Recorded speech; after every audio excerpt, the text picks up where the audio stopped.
et sœurs, je vous salue tous dans le nom de notre Seigneur Jésus-Christ de Nazareth. Nous allons parler de la Bible. Amen.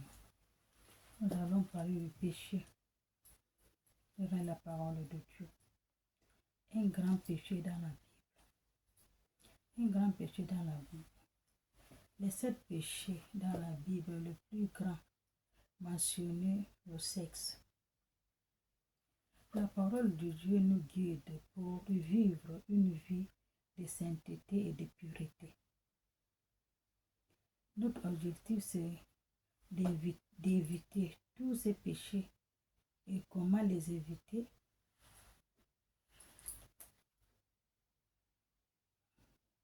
À la lumière de la vérité biblique.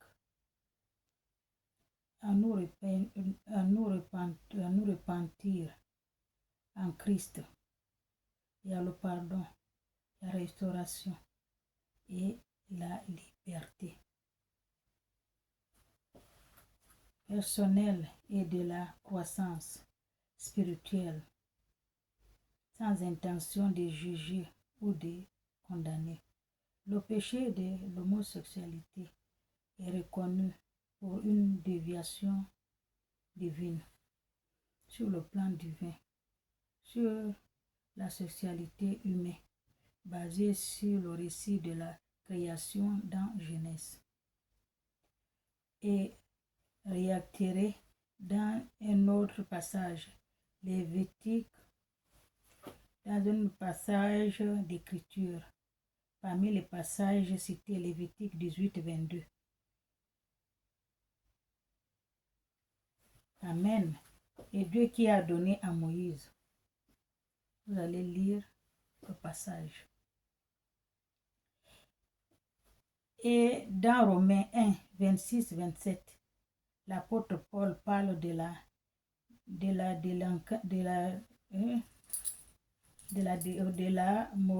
morale de l'humanité qui a abandonné Dieu et tombé dans l'idolâtrie. C'est pourquoi Dieu les a livrés en passion honteuse, même leurs femmes et toutes ont changé les relations sexuelles naturelles contre l'autre, contrairement à celle-ci à la naturelle.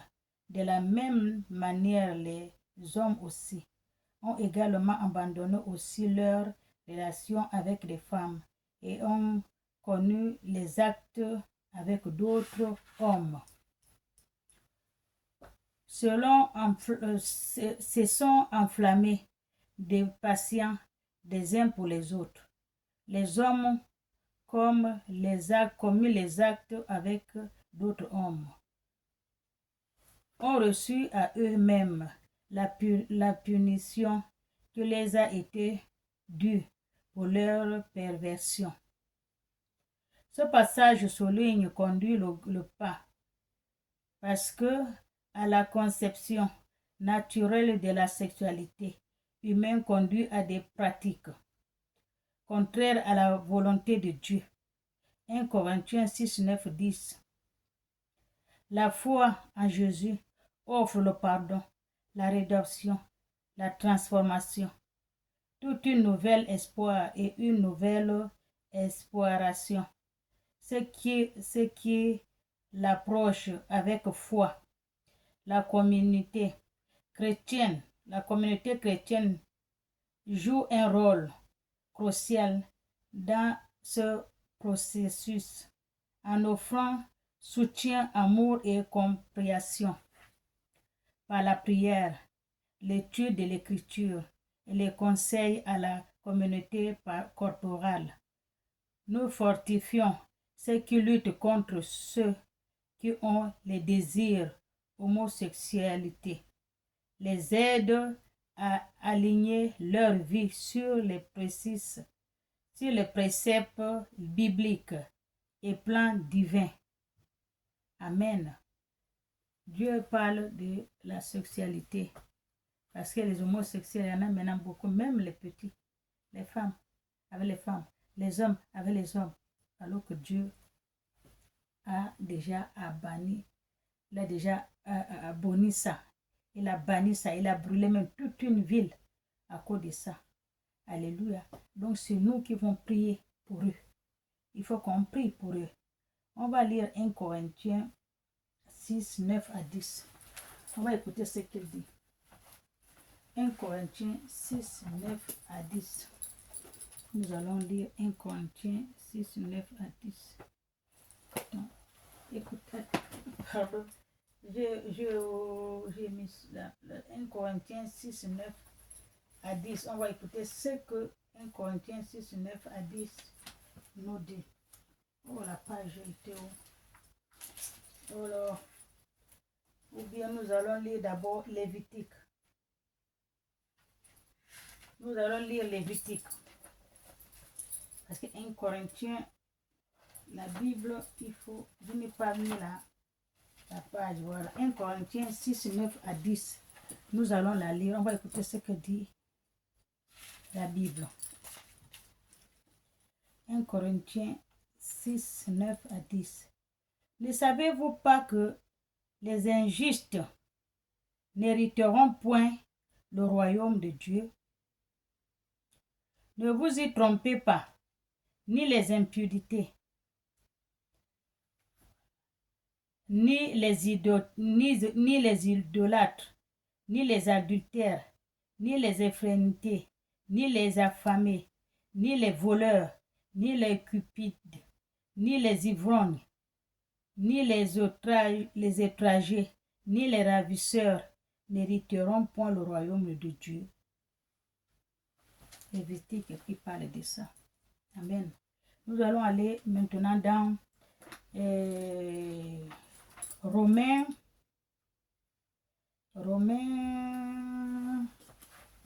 Nous allons aller, excusez-moi, j'ai tout ça ici.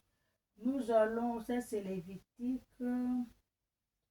Nous allons aller dans Lévitique 18, 22. On va écouter ce qu'il dit, Lévitique 18, 22. Lévitique 18, 22. Nous allons lire Lévitique 18, 22. Nous allons écouter ce que Lévitique 18, 22 nous parle. Amen. Parce que je l'ai encore. Oh là, tellement que j'ai beaucoup de pages que je mets en veille. Lévitique 18, 22. Nous allons la lire. Je lis la parole de Dieu. Lévitique 18, 22 nous dit: Tu ne coucheras point avec un homme, comme on couche avec une femme. C'est une abomination. Amen. C'est la parole de la Bible. Et la Bible nous conseille, nous, les enfants de Dieu, les hommes de Dieu. Nous allons conseiller tous ceux qui sont dans la mauvaise voie. Les femmes qui couchent avec les femmes, les hommes qui couchent avec les hommes. On ne faut pas les juger. Il faut prier pour eux et les amener sur le droit chemin. Alléluia. Soyons bénis. Nous allons lire encore dans un passage, je crois que c'est, ça c'est Lévitique. J'avais vu Romain quelque part. Voilà, c'est tout. Donc il n'y a plus de passages. Il n'y a plus de passages, c'est bon. Il y a seulement 2 passages. Oui, il y a Romains 1, 26 à 27. Nous allons lire Romains 1, 26 à 27. Nous allons encore écouter ce qu'il dit. La parole de Dieu selon ce pratique abominable, il a dit. Ce pratique abominable. Romains 1, 26. Je dis Romains 1, 26 à 27. Nous allons lire cette parole selon la Bible. C'est pourquoi Dieu les a livrés à des passions infamées, car leurs femmes ont changé l'usage naturel. Et celui qui est contre nature. Et de la même, les hommes abandonnent l'usage naturel de la femme, se sont enflammés dans leurs désirs des uns pour les autres. Amen. Commettant l'homme avec l'homme, des choses infâmes et recevant en eux-mêmes le salaire de méritant leur égarement. Amen. Ça c'est, et même ils vont reçu leur salaire qu'ils ont mérité à leur égarement. Ils se sont égarés parce que la Bible n'a pas dit ça. Dieu aussi n'a pas dit ça. C'est ça le péché, le plus grand péché dans la Bible, l'abomination. Amen. Coucher l'homme avec l'homme, la femme avec la femme. C'est nous, les gens de Dieu, qui doit leur amener sur le droit chemin, qu'on ne les juge pas, qu'on ne les critique pas, mais on doit prier pour eux et on les amène sur le droit chemin. Alléluia, c'est ce que Dieu a dit de faire. Amen. Soyez bénis. Au nom du Père et du Fils et du Saint-Esprit. Amen. Prions pour eux. Amen. Je vous aime.